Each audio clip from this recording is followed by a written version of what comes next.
Morning students, welcome to Hindi class. बेटा हमने Hindi class व्याकरण में पिछली बार पाठ 4 किया था शब्द विचार, और आज हम पाठ 5 करने वाले हैं शब्द भंडार। शब्द भंडार। अब देखो बेटा, इस पाठ में शब्द भंडार में आपके पास क्या क्या हमारे व्याकरण से जुड़ता है जिससे हमारा ज्ञान बढ़ता है। देखो, शब्द भंडार में सबसे पहले आएंगे आपके पास पर्यायवाची शब्द, यानी कि वो शब्द जो भिन्न भिन्न होते हुए भी एक समान अर्थ प्रकट करते हैं उन्हें हम पर्यायवाची या समानार्थी शब्द कहते हैं। इसका अर्थ क्या हुआ कि शब्द जैसे देखो यहाँ पर अतिथि है, अतिथि को हम क्या कह सकते हैं, मेहमान भी कह सकते हैं, अभ्यागत भी कह सकते हैं, आगंतुक भी कह सकते हैं। और कह रहा है ना, जो शब्द वे शब्द जो भिन्न भिन्न होते हुए भी एक ही अर्थ देते हैं, इनमें से हम कुछ भी कहेंगे मतलब उसका यही है कि अतिथि। जैसे आनंद है कि मुझे इस बात में बहुत आनंद आ रहा है, पढ़ने में मुझे बहुत आनंद आ रहा है, मुझे ये पढ़ने में बड़ी खुशी हो रही है, हर्ष हो रहा है तुम घर आए तो, आमोद हो रहा है, आमोद का मतलब भी अर्थ है, अर्थ का आनंद का मतलब भी आमोद है, मुझे बहुत उल्लास है, आज मेरे घर में ये फंक्शन है। तो ये वो शब्द हैं जिनका अर्थ तो एक ही है लेकिन ये भिन्न भिन्न तरीके से हम इन्हें बोल सकते हैं। ये है हमारे पर्यायवाची शब्द। मैं आपको इनमें से 1 से 20 दूंगी जो आपको अपनी कार्यपुस्तिका में लिखने होंगे। अब इसका दूसरा भाग क्या है बेटा, विलोम शब्द। अब देखो व्याकरण में है तो ये अलग अलग, लेकिन आपको ये पाठ एक है लेकिन हम अलग अलग तरीके से पढ़ते हैं। अब देखो दूसरा है विलोम। विलोम शब्द से आप सबको पता है, अब तक हम करते आ रहे हैं कि वो शब्द वे शब्द जो किसी भी शब्द के विपरीत अर्थ का बोध कराते हैं उन्हें विपरीत या विलोम शब्द कहते हैं, यानी उल्टा अर्थ बताते हैं। जैसे उपस्थित अनुपस्थित, यानी उपस्थित प्रेजेंट और अनुपस्थित एब्सेंट, दयालु निर्दयी, ह्रस्व दीर्घ, पाप पुण्य, जीत हार, यश अपयश, उत्तम अधम, चतुर मूर्ख। मीन्स आपको अभी तक सभी को पता है विलोम शब्द जो होते हैं हमारे उल्टे शब्द होते हैं, जिनको हम उल्टा अर्थ जो देते हैं उन्हें हम विलोम शब्द कहते हैं। एकार्थक शब्द। एकार्थक शब्द बेटे आपको मैं बताऊं वो शब्द होते हैं जो अर्थ की दृष्टि से लगभग समान लगते हैं, दोनों ऐसा लगता है कि एक ही अर्थ है दोनों का, परंतु इन शब्दों के अर्थ में छोटा सा अंतर होता है, सूक्ष्म यानी छोटा सा अंतर होता है। वो ही शब्द एकार्थ प्रतीत होने वाले एकार्थ जो है शब्द कहलाते हैं।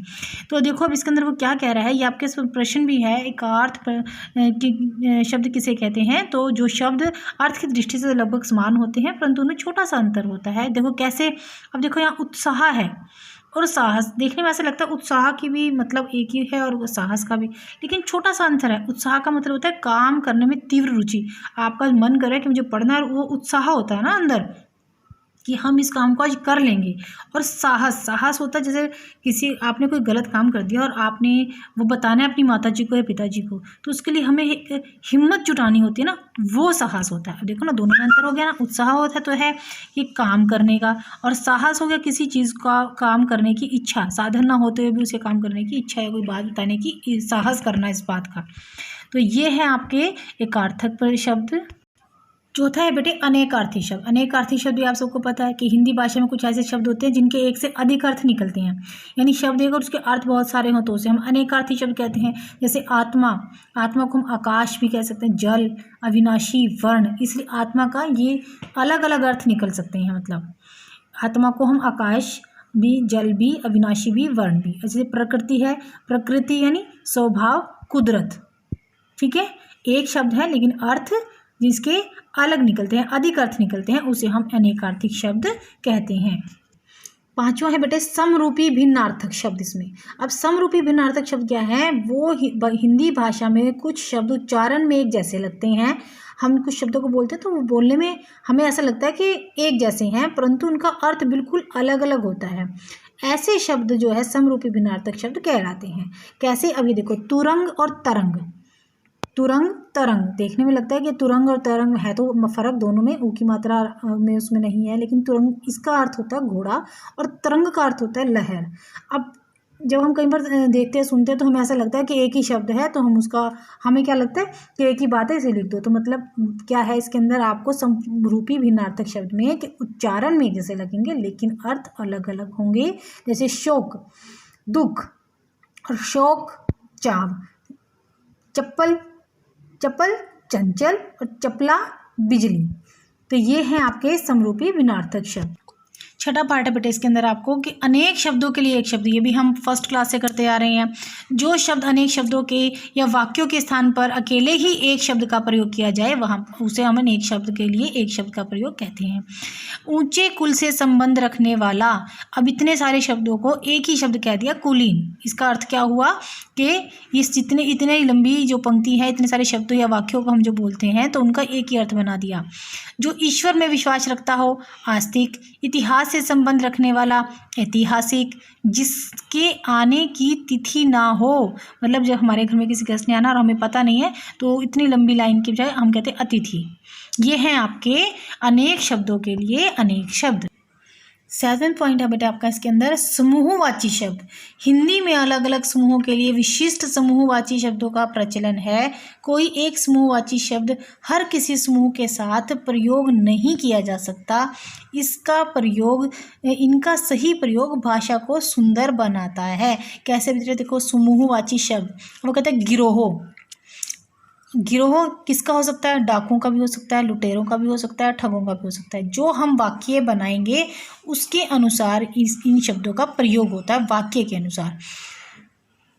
गुच्छा, गुच्छा किस चीज़ का हो सकता है? चाबियों का भी हो सकता है, अंगूरों का भी हो सकता है, फलों का भी हो सकता है ना। तो इसलिए जो अगर हम कहेंगे अंगूरों का गुच्छा तो हमें पता लगता है कि फ्रूट की बात हो रही है, चाबियों का गुच्छा तो हम कहेंगे किस चीज़ की बात हो रही है, फलों का गुच्छा तो पता लगता है कि बहुत सारे फल हैं। तो ये हैं आपके समूहवाची शब्द जो कि अलग अलग समूहों के लिए विशिष्ट समूहवाची शब्दों का जो है प्रयोग किया जाता है। 8वां है बेटा ध्वनि बोधक शब्द। ध्वनि बोधक यानी पशु पक्षी और जानवरों की बोलियों और अन्य उपयोगी चीज़ों की आवाज़ के लिए जो विशिष्ट शब्दों का आकर्षक ढंग से प्रयोग किया जाता है। और कुछ शब्द ध्वनियों के अनुकरण के आधार पर बनाए जाते हैं जिन्हें अनुकरणात्मक शब्द कहते हैं। जैसे हवा चलने पर हम आप कहते हैं हवा चल रही है तो हमने उनका हम कैसे बताएंगे? सनन सनन, हवा की आवाज़ आ रही है। घड़ी की टिक टिक टिक आवाज़ हमने जो है। इन शब्दों को बोलने और लिखने में बड़ा ही महत्व होता है। जैसे कुत्ते जो है पशुओं की बोली है ना, कैसे भौंकता है? भौं भौं करना, उसका भौंकना।